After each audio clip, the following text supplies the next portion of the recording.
Hey everybody, it's me, Lisa, aka Ace Child, coming at you with another Suits review for Season 9, Episode 4, Cairo.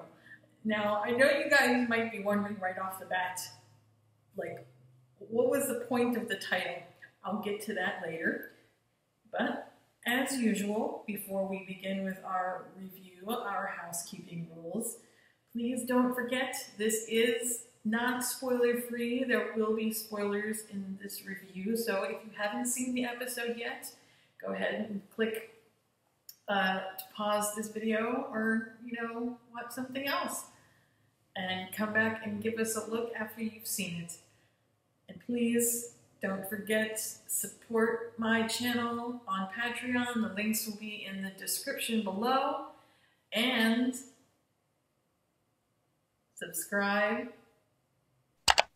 Notification bell. You guys know what to do. Click the button, smash that bell. All right, so without further ado, let's get into it. Wow, this episode had to be one of the best I have seen this year, if not one of the best of the season so far, if not one of the best of the entire 9 seasons. And I'm not just saying it because of Darvey. I'm saying it, although that's not to say that Darvey wasn't freaking awesome. I'm saying it because the episode as a whole was a confluence of awesomeness. I felt like for the first time in a long time that everybody was finally working together as a whole. Yes, there was some bumps and bruises along the way, but at the end of the day, for once, they finally came together, which, if you ask me, is something that they should have done way back when Faye first showed up.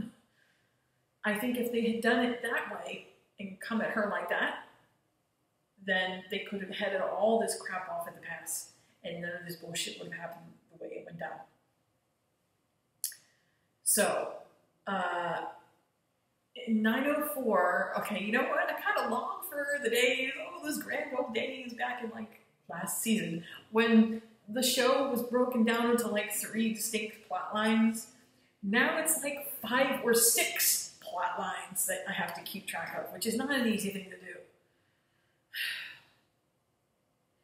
Anywho, so let's start first with the Darvey goodness. Okay, so as the episode opens up, Donna's on the phone with her father. She's at Harvey's place this time. They are spending more time with each other than I think they've ever spent with anybody else. And I'm talking about outside of the office. This shit is serious. Anyway, she's on the phone with her father that morning as they're about to head out to work. Her father's in town for a week on a business trip, and she wants to get together with him that morning for breakfast.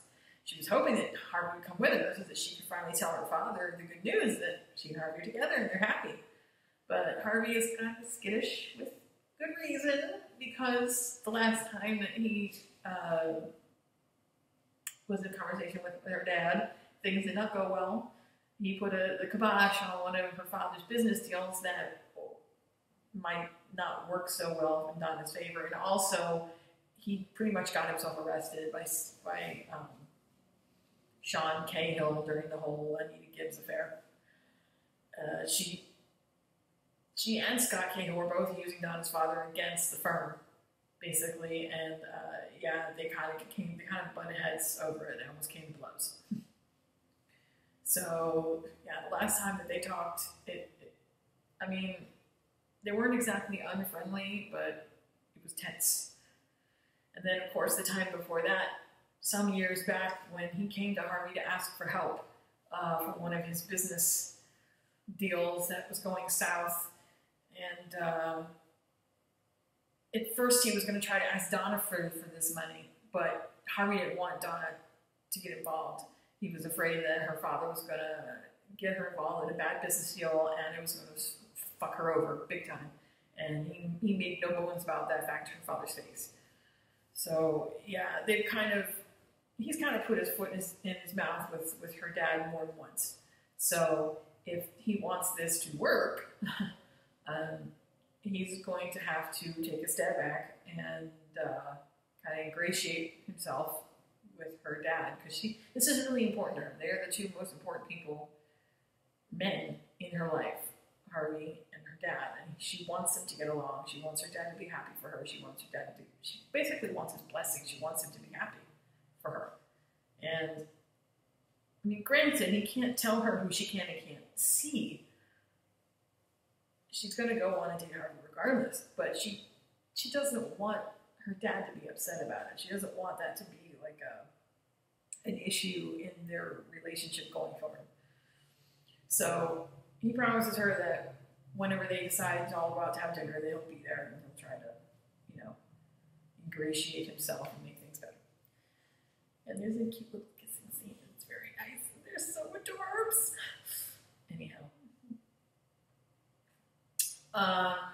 Yeah, so while that is happening, Faye goes to Katrina. This is plot number 2 now. Faye goes to Katrina and asks her, since she is not a managing or named partner, she is a senior partner, so she's not, she doesn't have all the issues that the managing and named partners do. She's kind of outside of all their mess. She brings her a copy of her old firm's code of conduct, and she says she wants her to adapt it for this firm. And she wants to be absolutely sure that the firm sticks by it, because whatever these ethics rules are, they obviously worked very well for her old firm.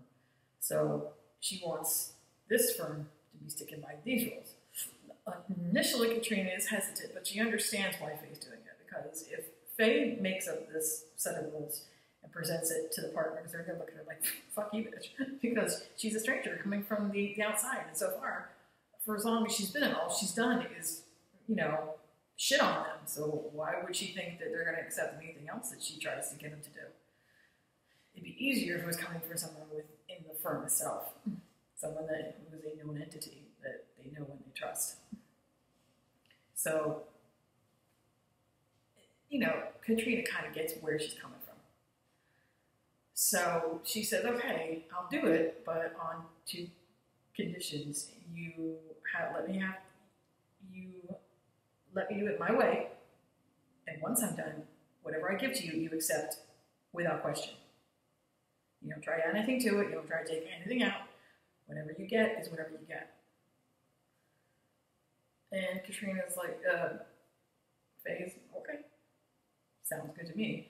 I think that's something that Faye appreciates, someone who is upfront, someone who doesn't beat around the bush, someone who doesn't bullshit her, someone who's, straight up.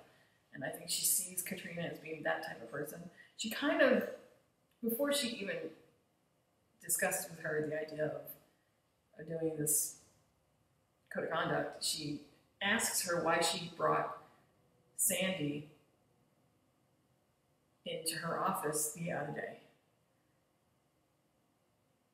Sandra, I don't know, I'm calling her Sandy. Sandra into her office, and at first everybody's thinking, oh my god, she's figured her out, oh my god, but she just wanted to know I think she just wanted to be certain that Katrina would defend herself, that she would not be afraid to state her position and defend herself, which she did. So she gives her this job.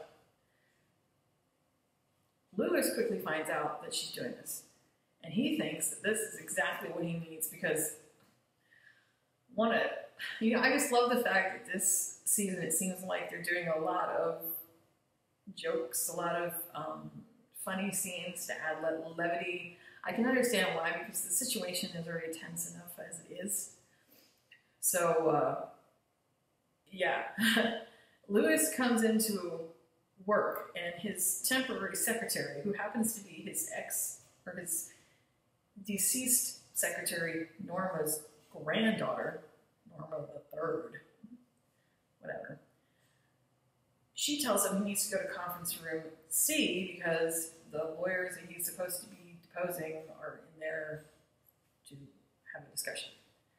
So he goes in there when actually he's supposed to be in conference room A, But she made a mistake because she's not a very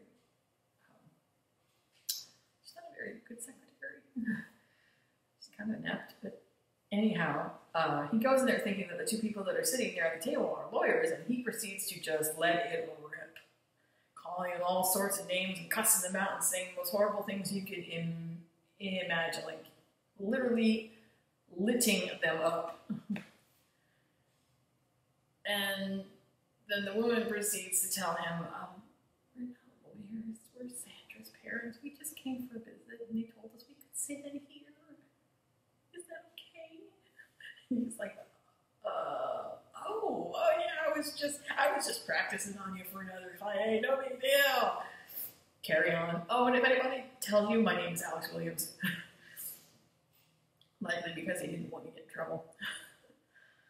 It was funny, but also kind of cringeworthy too at the same time. So, anyhow, yeah. Now he's upset because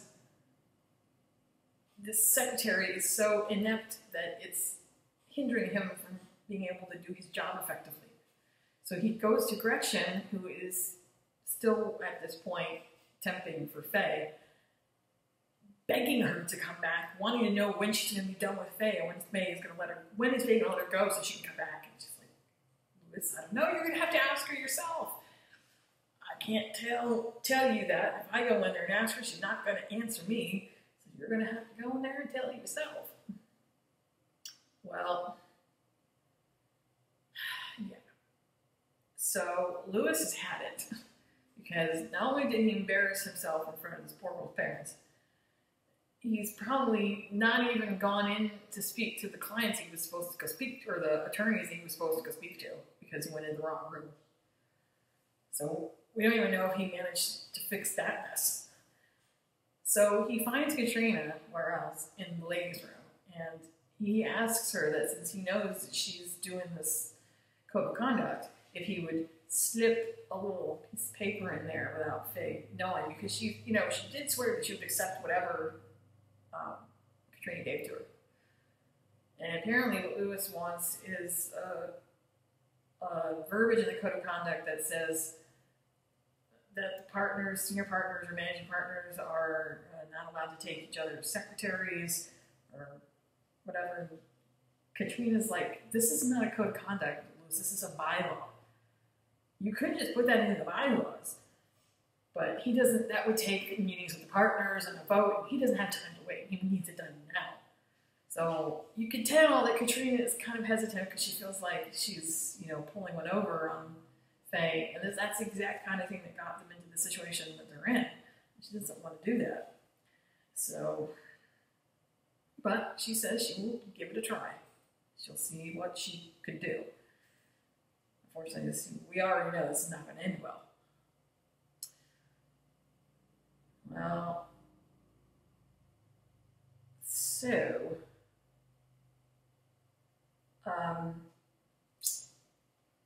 on another front, there is a flashback in this episode having to deal with Alex, which is something new, because most of the time when we get flashbacks, we usually deal with Harvey or Donna, and sometimes Louis, mostly the main characters. But now that Julie Hill is on as a main character, we're getting a little bit of a trip into his past. And this is when he still worked for Tommy.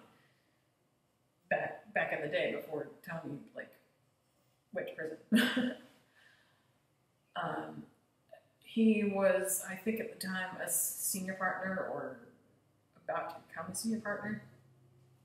And Tommy Bradford comes to him and brings him a file for a client called Masterson Construction. They're a big-time client, which will give him the opportunity to have a big bonus. And he's looking at this like, wait a second, isn't this, now this flashback takes place about eight years ago.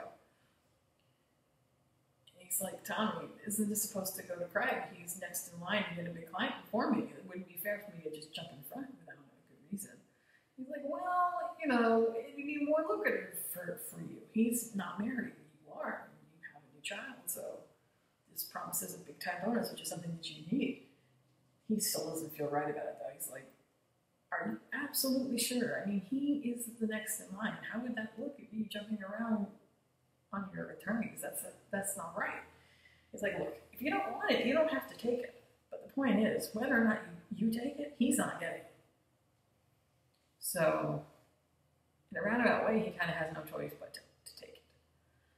But he doesn't like it. So, when Craig finds out and comes to him and gets all up in his face about it, he's like, look, why don't you let me try to fix this?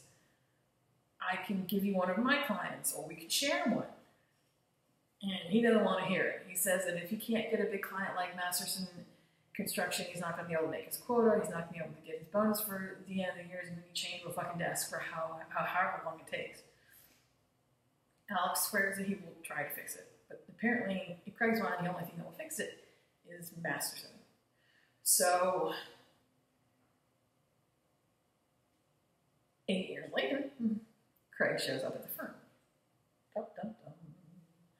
Why is Craig here, you ask? Craig needs a favor from Alex, but not just any favor. Craig is involved in a case with Pontiac voters. And even though it's not the firm's client, so they really don't have anything to do with this case, Craig wants Alex to take it. Alex doesn't want to take it because he knows it's a losing case. And even if he was able to eke out a deal with him, it wouldn't be a very good deal. It wouldn't really be worth it. But Craig has something up his sleeve, don't you, Craig? Yes, you do, Craig. Craig has a file on Masterson Construction because, guess what happened? After Alex left and came to this firm, guess who got Masterson Construction as a client? Yeah, that's right, Craig.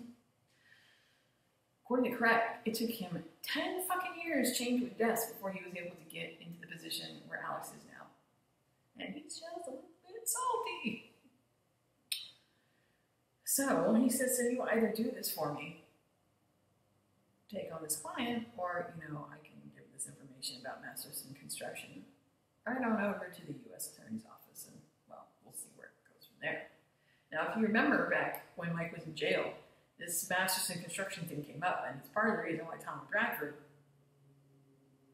lost his firm and was about to go to prison, and then wound up having a heart attack as well as stress. He covered up a murder for his client. His client was basically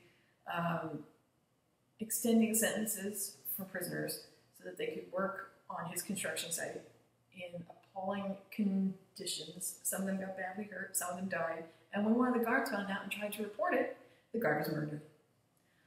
So, in order to salvage the client, Tommy Bradford covered it up. Alex did not initially know about this. He knew that there was some shady shit going on with the construction company, but he didn't realize that they had actually literally covered up a murder.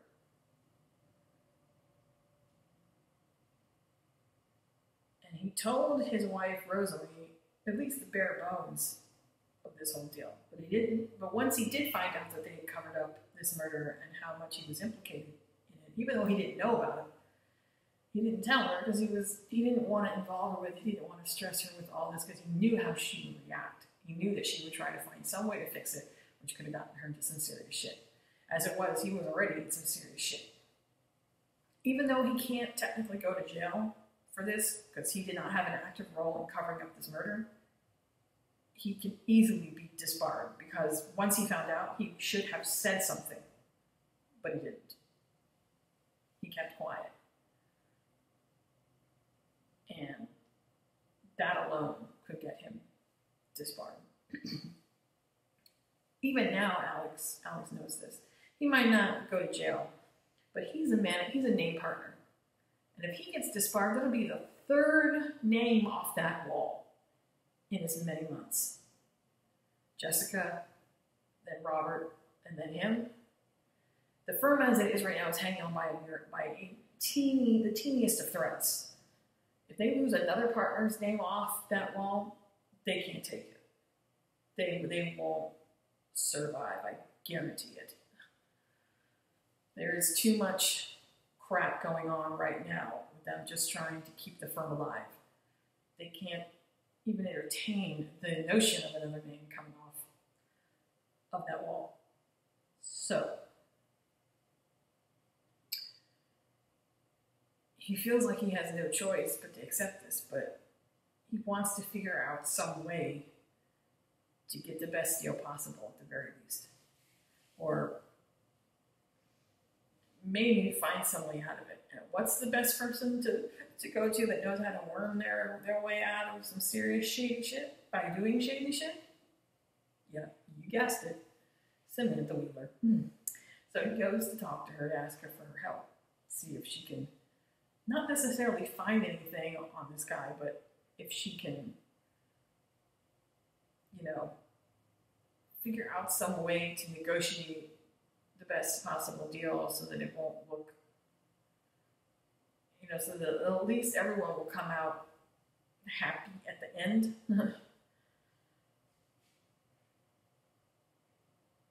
Samantha tells him that he needs to tell his wife the whole truth.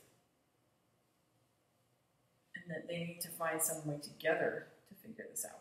She will try her best to help him out, but there's only so far that she can go, which is kind of surprising because even though Samantha's only been on the show for about a season and a half,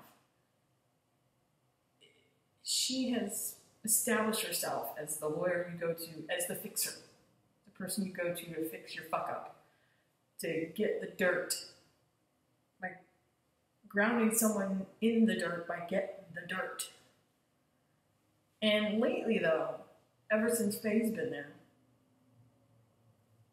really ever since Robert left, she seems to have turned a corner. And that's one thing that I've noticed about lawyers coming into that firm. Because you'll remember, Katrina was that way too, quite a bit when she first got there. But over time, especially after she left and then came back, the firm changes people.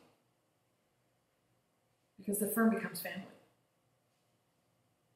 It makes you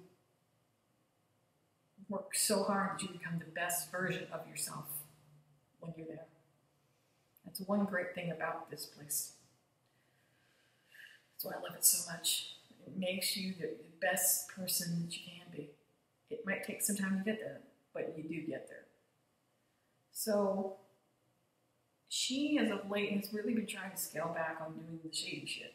She's trying to do things on the up and up, not just to please Faye, or to keep Faye off her back, but also because she generally wants to be a better person, I think. So she tells him to try to talk to his wife first, and she'll see kind of what she can do about it. She can't make no promises, but she'll definitely try. So on the darvey side of things,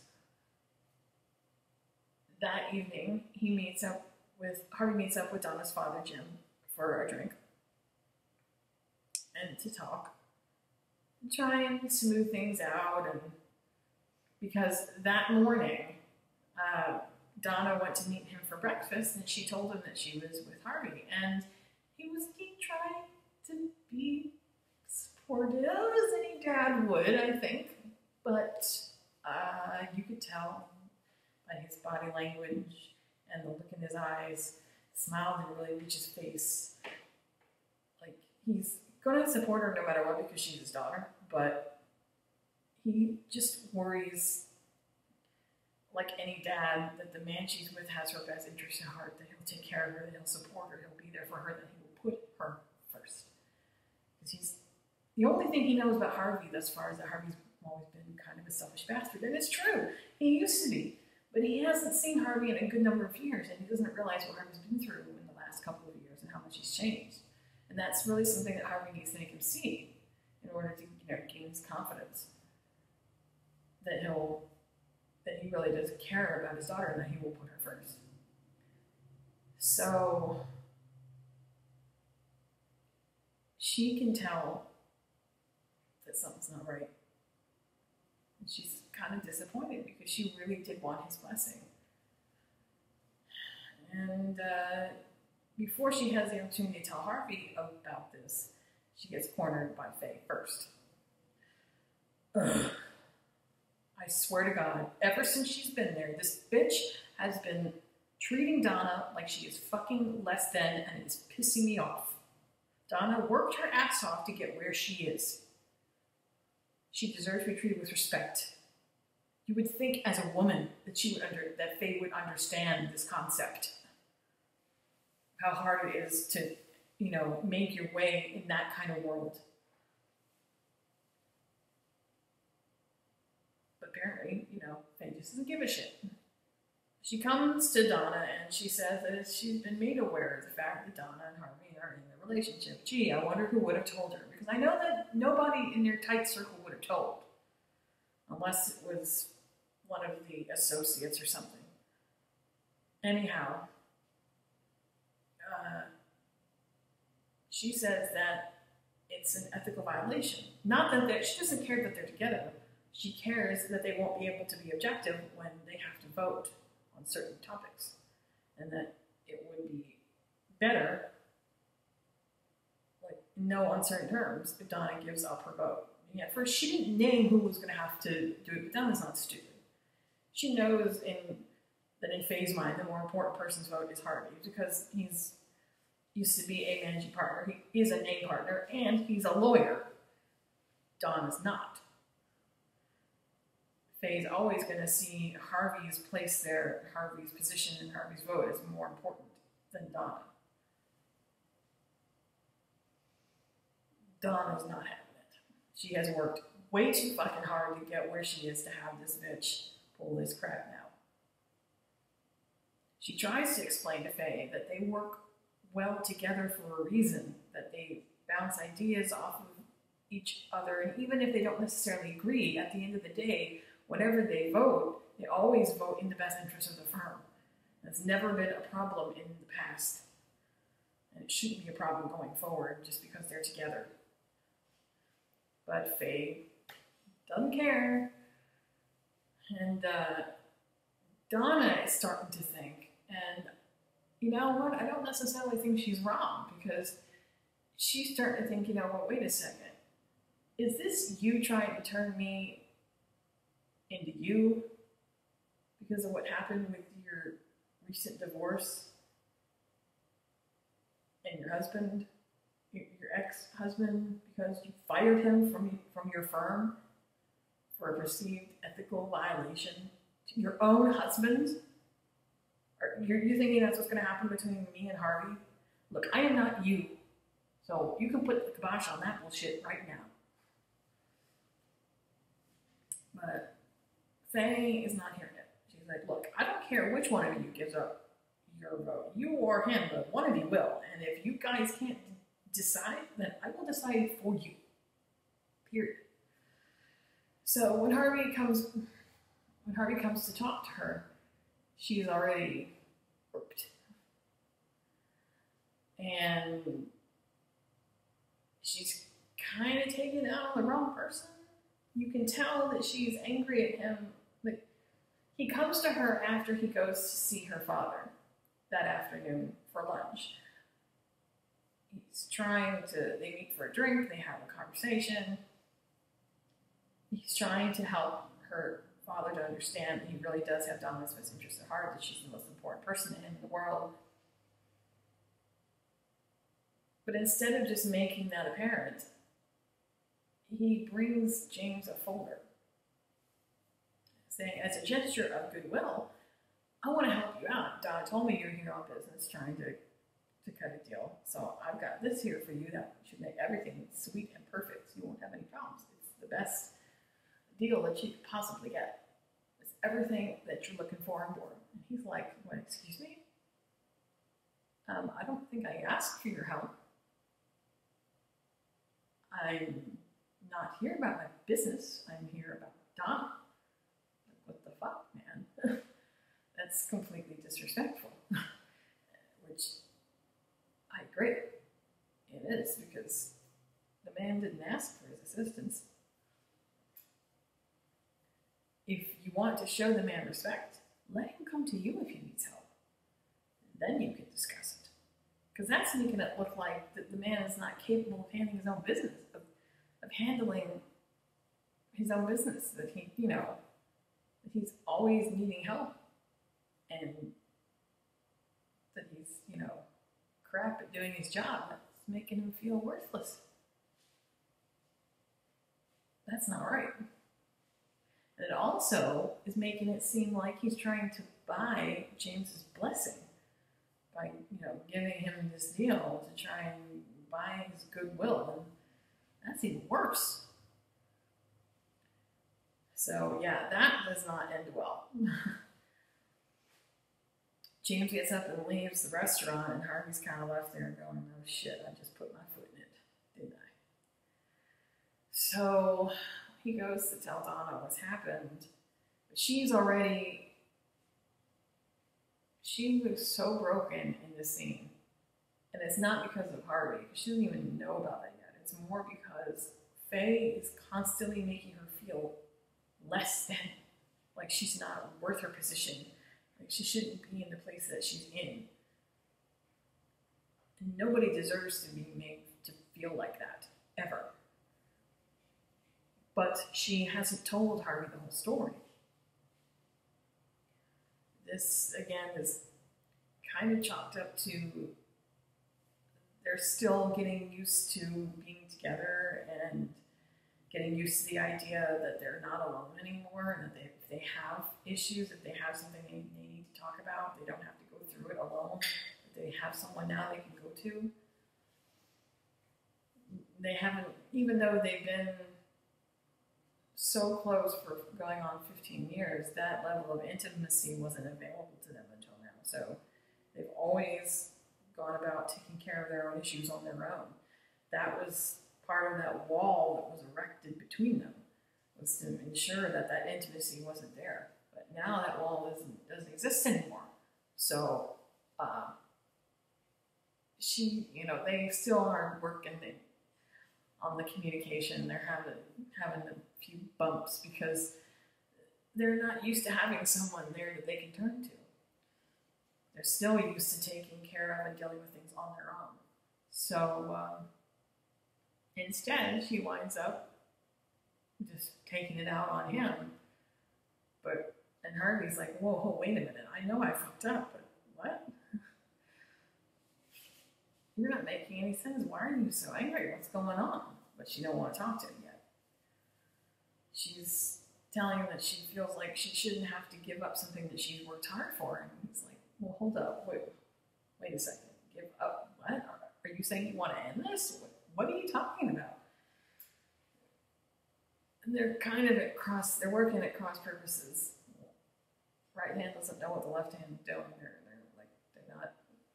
They're not on the same page. But they will get there by the end of the episode. So that night, Harvey calls his mom, which is kind of unusual. I mean, yeah, he's talking to his mom now, but he's never gone to her for advice, at least not since he was very little. So this is like a big move for him. So he goes to his mom. He calls his mom and finally tells her about Donna. And somehow she already knew who Donna was.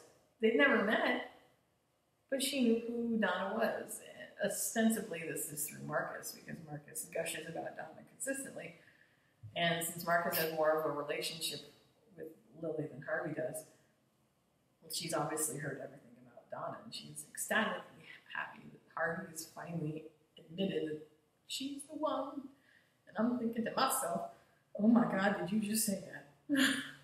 Like, the one, for real, you mean it? We'll discuss that further towards the end of the review, because there's another scene to talk about. But anyway, he asks her for advice about what he should do regarding Donna's father, because he feels like he's really stuck his foot in it. She said, look, you need to make some kind of gesture. All he's worried about is that she is put first and that she's taken care of, and that whoever she's with will love her and take care of her and be good to her and not be selfish. That's what he needs to know. Call him, talk to him, try to apologize, make some sort of gesture.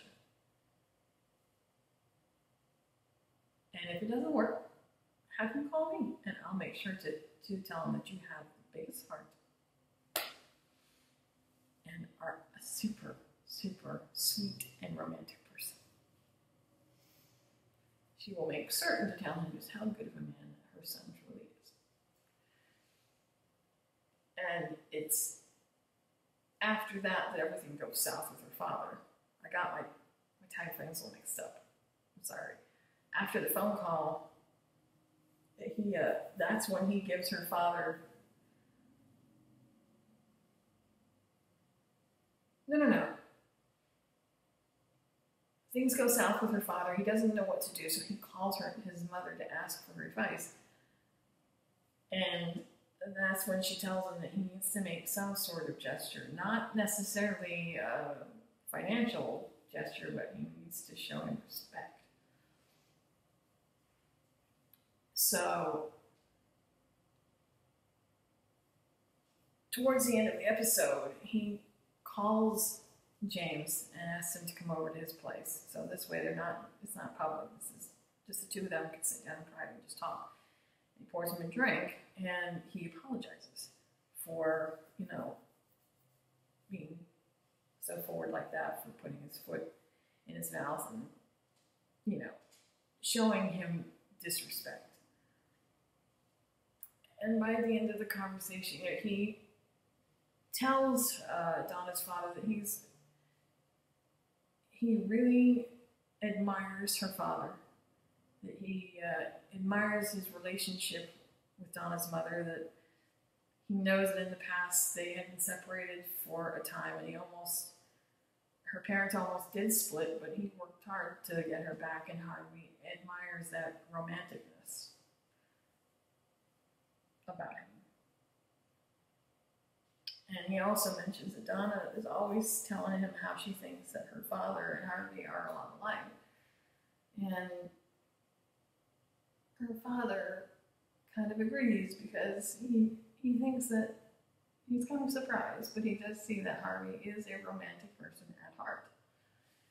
So they manage to iron out their differences. And then James comes to him and asks him for help with this deal. See, that is what would have worked in the beginning. Talk about Donna, come to terms, and then let him come to you if he needs it. So, before this happens, though, there's a road that Harvey's got to travel to get to that point. So Katrina comes to Lewis and says, Lewis, look, I tried to figure out a way to put this into the code of conduct, but I can't do it. I just can't. I know that if I do this, he's going to find it, and it's going to cause a shitstorm. Not only that, but it's not right. It's not a code of conduct. It's a bylaw. I'm not going to change some shit in there and do it in some shady way and employ some sort of tactic that got us right where we're at right now. That's the whole reason why she's here. It's just, it can't. And of course, Lewis is pissed off. He gets in her face, calling her a traitor and all this. But you know that at the end of the day, he'll realize that he did her wrong and he'll apologize. He's just stressed because this woman has taken everything from him so far, and Gretchen is the only thing that he has left. And now he's taking her too. So everything seems to be in a state of turmoil right now. Alex doesn't know what to do about this deal.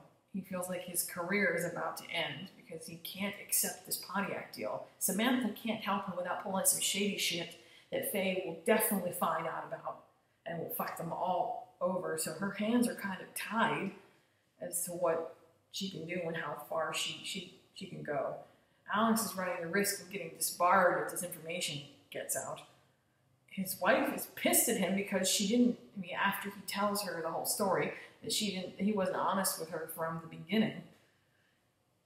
And Harvey and Donna are biting each other's heads off because Donna is upset that she's going to lose her vote, but she hasn't told Harvey that, so he doesn't understand why she's so angry. And this is before he goes to see James for the second time. Harvey had screwed the fuck up and doesn't know how to fix it. So everybody is like eating each other. It feels like the firm is collapsing in on itself. And the only one that doesn't seem to be that seems to be unscathed. I mean, I can't even say that Katrina is unscathed because even peripherally, she's being hit on this because of the code of conduct, and she's feeling Lewis's wrath because of all this crap. So the only one that's not touched by any of this mess is Faye, sitting up there on her high horse, lording over the place. And at the end of the day, that's what kind of brings them together.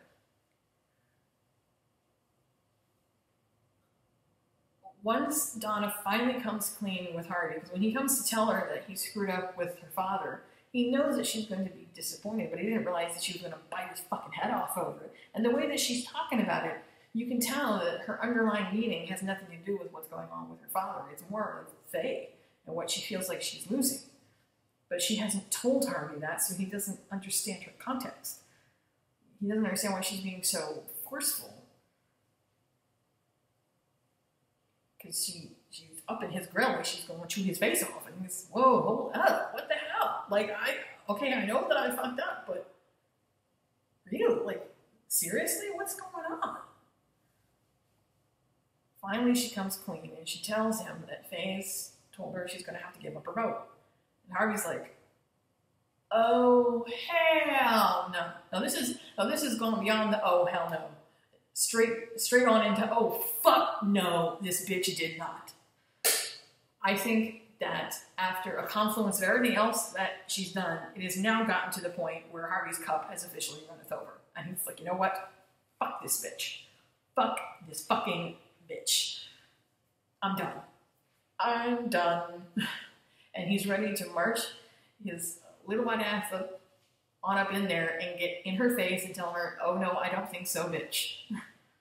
But Donna doesn't want him to do that. She wants to be able, of course, to fight her own battles, and she knows that at the end of the day, no matter what Harvey says, that Faye is going to make them do it. And if they don't do it, she'll do it for them. This is not something that Faye is going to be budged on.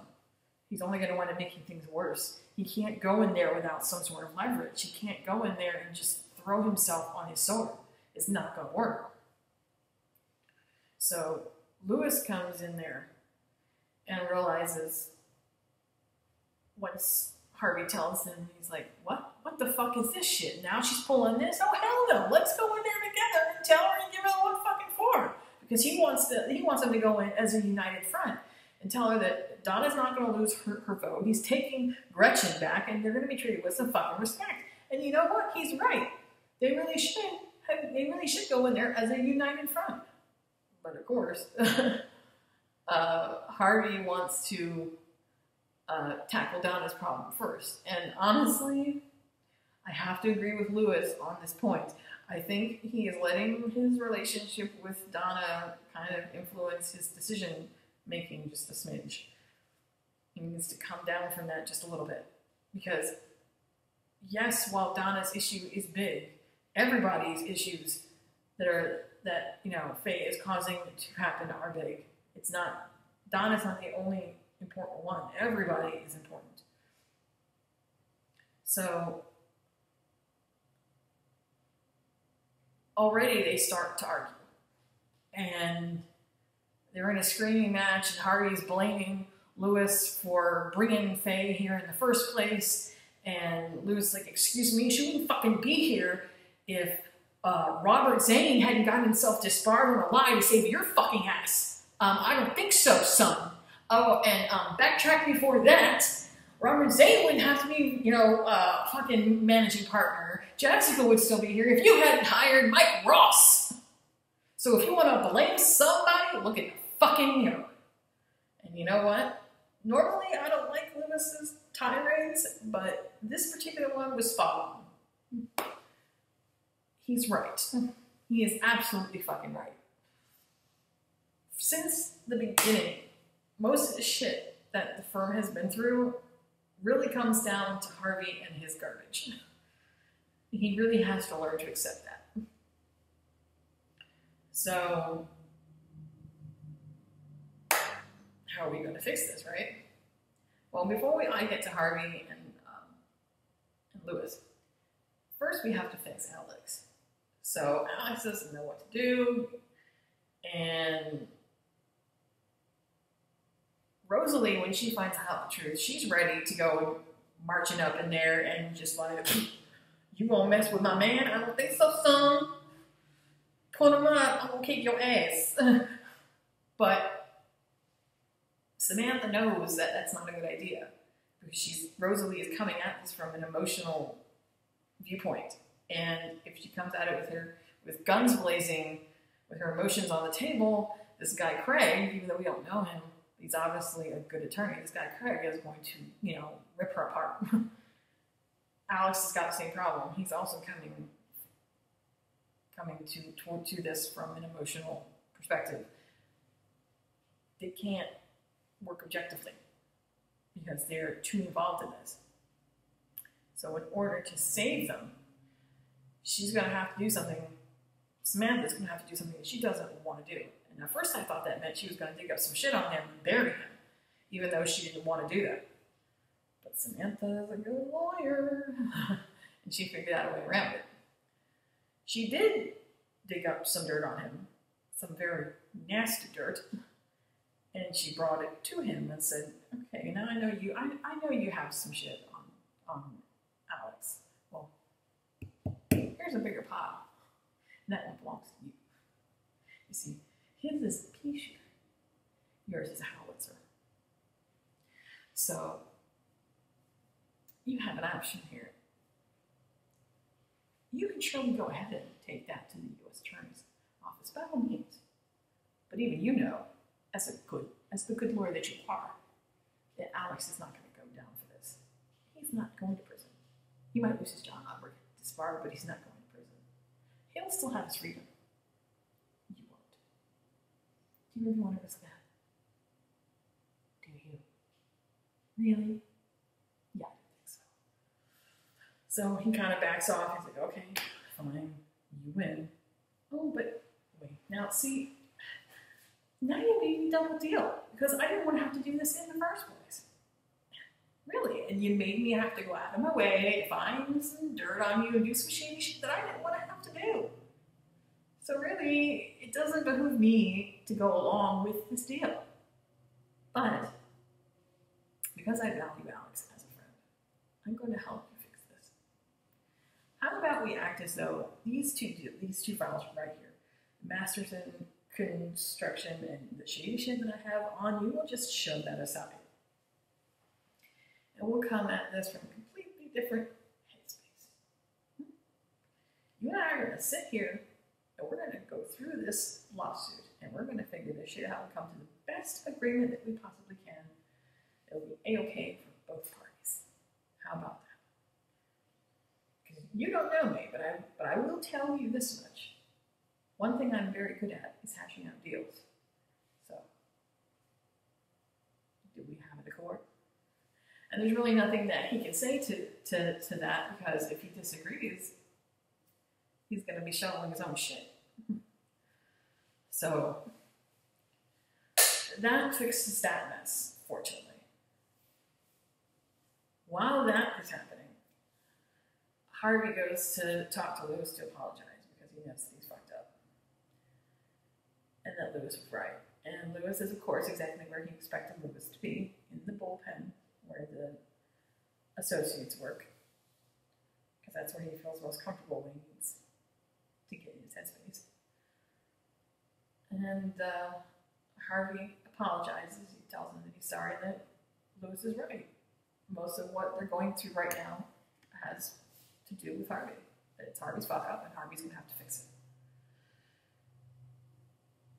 But Lewis doesn't want to leave Harvey in a lurch like that. He wants them to work on this together. They need to figure out some way to reclaim. They might not be able to take the firm back from Faye just yet, but to at least reclaim their dignity and their respect. So Harvey and Lewis work together. And then they bring Alex and Samantha in on it.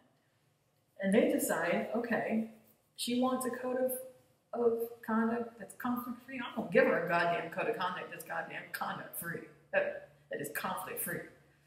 Because the one thing that she seemed to be worried about more than anything was that they were going to have too many conflicts.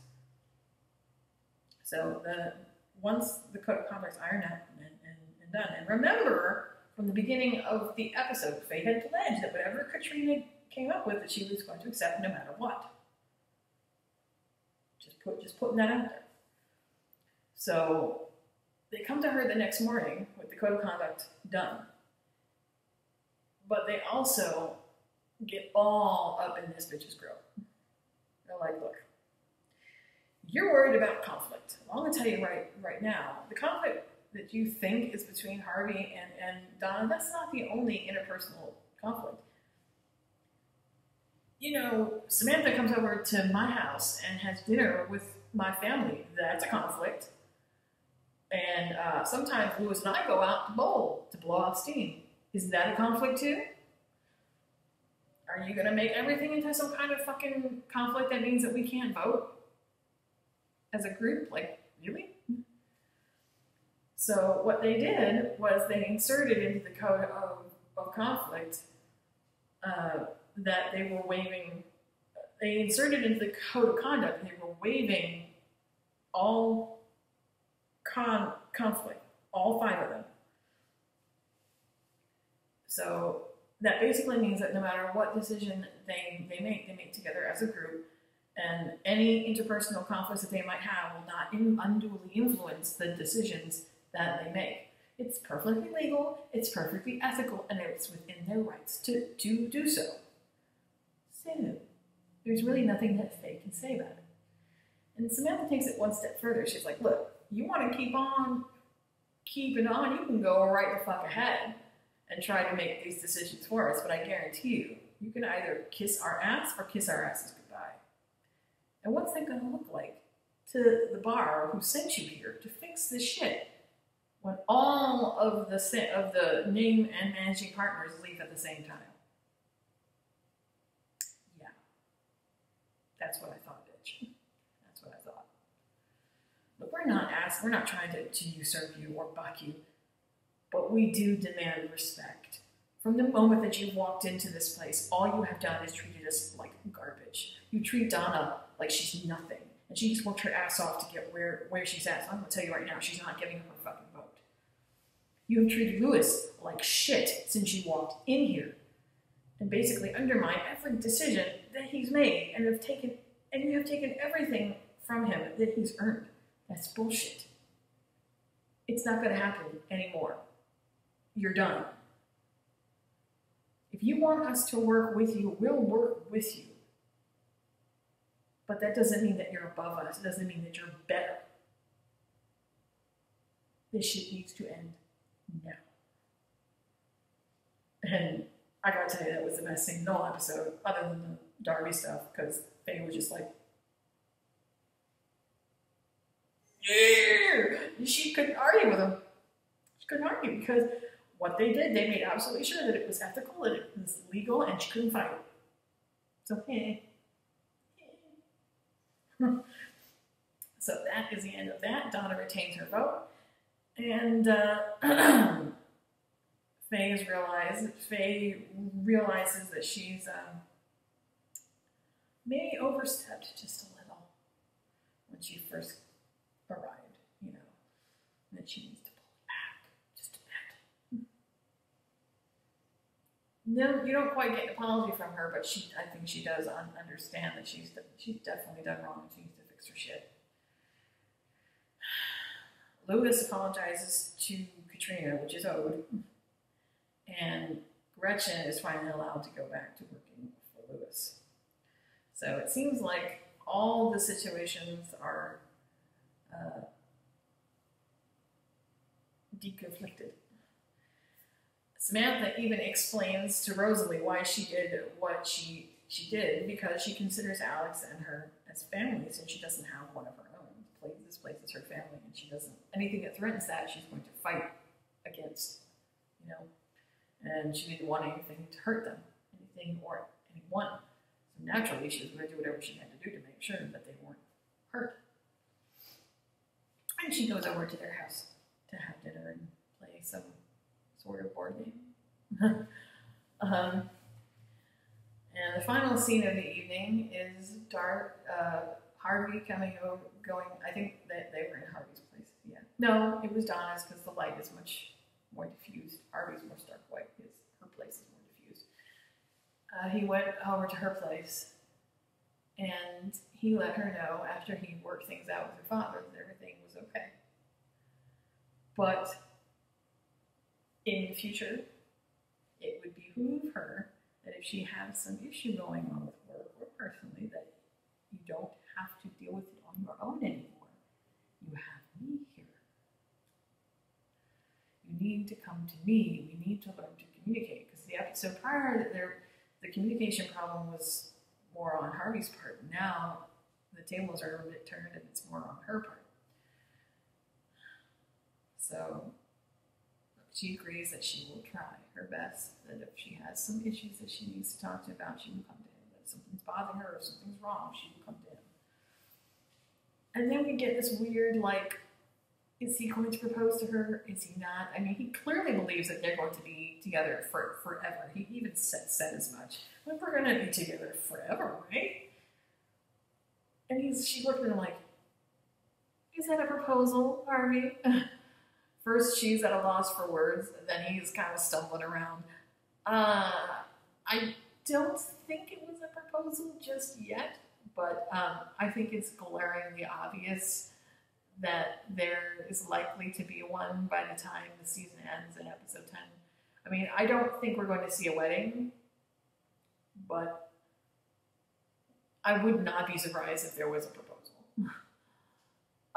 So the last thing that happens in the episode is, they hug, and it's so chippery and darvey forever. And as he's trying to come to an answer about this proposal thing, he's interrupted. It seems like they're always getting interrupted by phone call by his mother, who's calling to find out if everything worked out with him and Donna's father.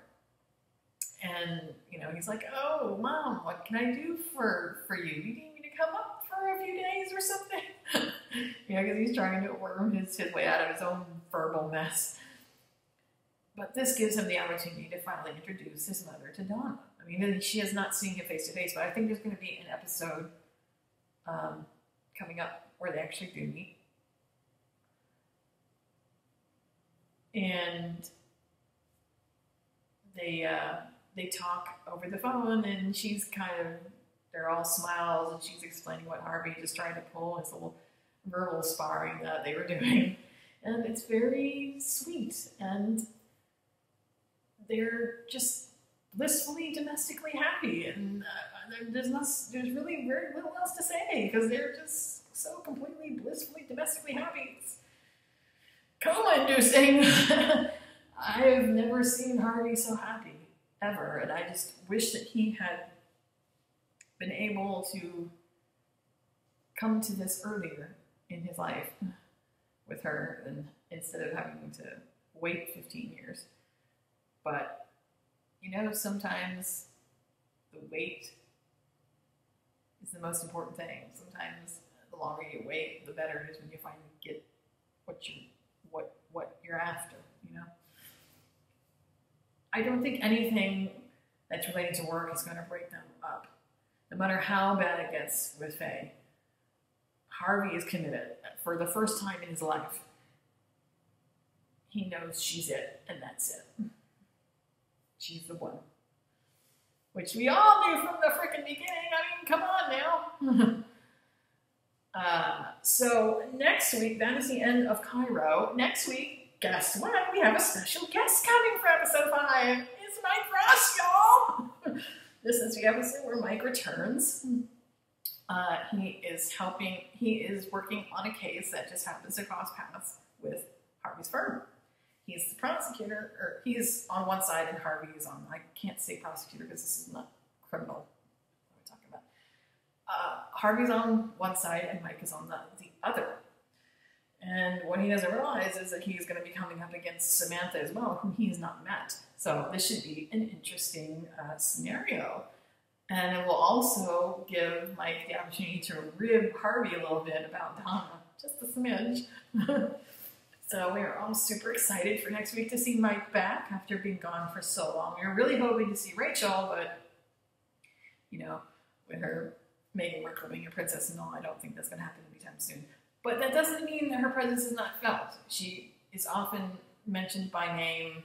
As a matter of fact, in this episode, there was in the beginning of that scene, that last scene before Harvey walked in, Donna was on the phone with Rachel, ostensibly filling her in on everything that had happened. So, her presence is still definitely felt. But yeah, this is another great episode, one of the best I've seen yet. 10/10. There's some great humor, some lovely Darvey stuff. This episode had the most Darvey I think we've ever had in the whole 9 years that the show has been on. I hope it only gets better from there. And some great work between the cast as a whole, coming together to fight for their firm, to fight for each other. It's the first time that I've really seen them do this in the longest time. And I think if they had done that from the beginning, it would have solved a lot of problems. If they had just approached Faye straight out when she first got there, it might have mitigated things. But instead, they let her get under their skin, they let her drive them apart, and that's kind of why they wound up in the situation that they were in. But I'm glad that they finally laid all the cards out on the table and, fix this. Of course, when you hit the high, you can only crest and go. So I'm sure there is more conflict on the horizon. It wouldn't be Suits without conflict, right? Because it's Suits. So that is another episode in the can, guys. I will see you guys next week for episode 5. And yeah, hope you guys have a stellar weekend. Peace out, yo.